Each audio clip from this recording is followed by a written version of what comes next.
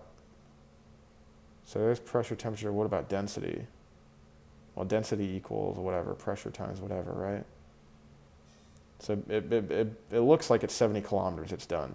So if I brought my apogee down to 60, I wonder if I wouldn't burn up and I would be able to bring my orbit down, if that's even possible.